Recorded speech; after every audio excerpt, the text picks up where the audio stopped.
As many of you know, in the world of, well, any kind of hand loading, but especially precision hand loading, your case prep is really the backbone for all of your accuracy and everything else that goes along with it. And if you're like me, you have a lot of different tools that do a lot of different steps in the process.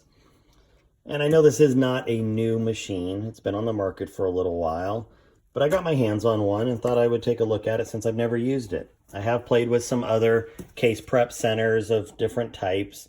Some of them work on an angle where they kind of stick up, and I find sometimes those are hard to get a really clean, direct line on with my primer pockets and some of those kinds of things, or maybe they tip over easier. I couldn't believe as soon as I unboxed this thing how incredibly, I mean, this thing is rock solid. You can push on it all you want, and you'll see it's got some nice rubber feet under here. But it's really, I mean, it's really solid. It's got 5 different ports here. They all move at the same RPM. I know there's some newer units that are coming out or have been out that go at different RPMs, and those are going to be considerably more than this. This unit can be found right now for right around the $100 mark, maybe just a hair over. You've got 6 little storage centers. They're threaded just like the top, so you can sit there and put whatever you want in here just to get them out of the way.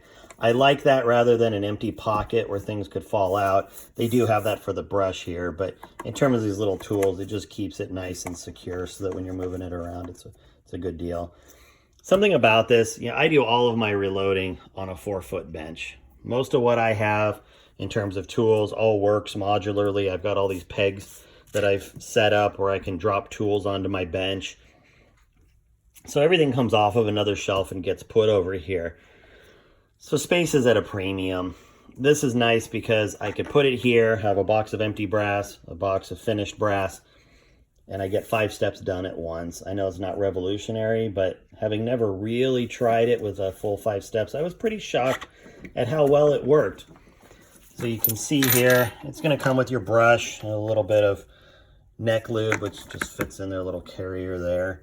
You've got some nylon brushes, chamfer and deburring tools. You've got primer pocket uniformers, which I'm actually going to show you that, so we'll throw a large one on there. You'll see some nylon brushes. You've also got a primer pocket reamer. This thing's pretty intense. You can see everything just threads in real nice. We'll do the chamfer and deburring tool here. Let me grab the one that fell. All right. And then they do include what they call a primer pocket cleaner, which is going to look like a flathead screwdriver. You can see that there. They both kind of look the same. And I'll show you how those work here in a second. You'll also notice there's a little clean out bin. So there is the brush, which sits in here. When you get a bunch of the tailings that come off of any of these tools, you can brush a lot of them into here, and it's actually kind of convenient. You could take an air gun and blow off the rest of this if you wanted to. Now, there is a basic manual that comes with it, of course. Nothing revolutionary, but it does walk you through the steps of what all the tools do. So I've got a couple pieces of brass here. Let's take a look at it and see what we're looking at. So when it comes to cleaning out primer pockets, I tend to use just a primer pocket uniformer. I really like them. I feel like a little bit of your brass is always going to move every time you shoot in here. I like squaring it up every time, but you know, certainly let's see what the regular cleaner can do. If all you want to do is just hit it real quick to clean it. So it's not bad. It doesn't get the itty gritty corners there, but really, unless you're using a full-blown brush of some kind or a uniformer, you can't really expect it to. But I suspect for a lot of people, that's going to be just fine. You can see if I stick it here on the pocket uniformer, it's going to get those corners just a little bit better. There isn't much left in there. It's another reason I'm a big fan of them. And then you have this thing. So this is the reamer for your primer pockets. Really, you don't want to be using this unless you're trying to take out some military crimps or something like that. If left unchecked, I mean, watch what this thing does. You can see all the brass coming off this thing. It doesn't take much to just grind the heck out of this, and really that's what it's designed to do. But if you're going to use it for its intended purpose, just be really careful with it. And then of course we've got our chamfer and deburring. I ran a bunch of these earlier this week while I was testing it out. Found that it does exactly what it should. Puts a nice bevel on the outside, nice bevel on the inside. As long as you're doing your part, it'll leave a nice flat top on it. I looked at these under some microscopes that I've got, or magnifying glasses, I should say. And I found that it really left a pretty good edge. This brass is really beat up, by the way. This is stuff that I've tested an annealer on. It's been annealed somewhere between 10 and 15 times, depending on which piece I grabbed. So it definitely was going to be more brittle, which I thought would be a great test for this. Even being in that condition, these things did a great job on it. So it does what it's supposed to. I mean, really, you look at it, it's simple, it's straightforward. Nice thing about it, too, is all of your threads are going to be pretty consistent with anything else out there on the market. So a good example of what I've done playing with this is I tend to run bronze wool inside my necks before I load. So I can simply take a brush and do my bronze wool. I've got another one with steel wool if I wanted. It would thread right in.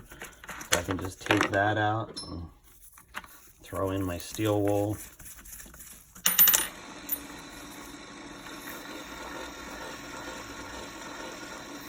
And there's plenty of other tools you could find that would fit on this just as well. Now, as an aside, I know it's really tempting to look at this and say, well, I am really lazy and I want to use the tools spinning to do the tightening for me on the pieces. That's all well and good.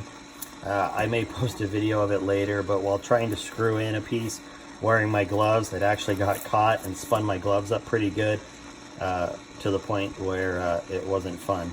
So, you know, just turn it off, do it the right way, screw your tips in and move on. It doesn't take that much time to do it right. So, like I said, it isn't something that's trying to be something it isn't. It's very straightforward. It's an incredibly good value for the price point. You can feel inside. The gears are solid. I've tried applying, I've really laid some pressure against some of these pieces to the point where I took some soft grip pliers to try to slow down the gears.